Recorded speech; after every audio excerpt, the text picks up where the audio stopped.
सुभद्रा योजना को नहीं आसला सबुठारु बड़ अपडेट जे 2000 आवेदनकारी महिलांकर आवेदन पत्र को खारज बा कैंसिल कर दिया। यार कारण कौन वो क्यों 2000 महिला आवेदन बा एप्लिकेशन फॉर्म कैंसिल कराई ता विषय आम ये वीडियो डिटेल्स आलोचना करवा। किंतु ता पूर्व जदि चैनल को प्रथम थर आसता तेज चैनल को निहाती सब्सक्राइब करके पाखे बेल आइकन को प्रेस कर दिंतु।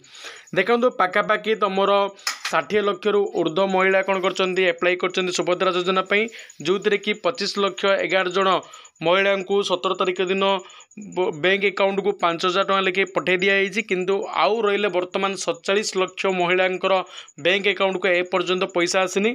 किंतु उपमुख्यमंत्री प्रतिभा परिड़ा बड़ बयान देइछन्ति जे 2000 महिलांकर आवेदन फॉर्म को कौन कराई खारज कराई। जार कारण होची सेमानंकर बैंक रो प्रॉब्लम किछि अछि, बैंक समस्या अच्छी बा कौनसी प्रकार डॉक्यूमेंट भूल थिबारु सेमानंकर आवेदन को खारज कर दिया बोली उपमुख्यमंत्री प्रभाती परिड़ा सूचना दैछन्ति।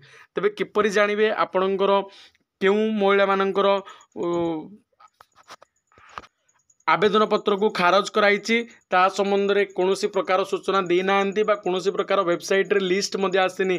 जो मैंने लिस्ट देखा से गुड़िक केवल मिछ कौन प्रकार रिजेक्ट लिस्ट ए पर्यंत सुभद्रा योजना को नहीं आसेनी।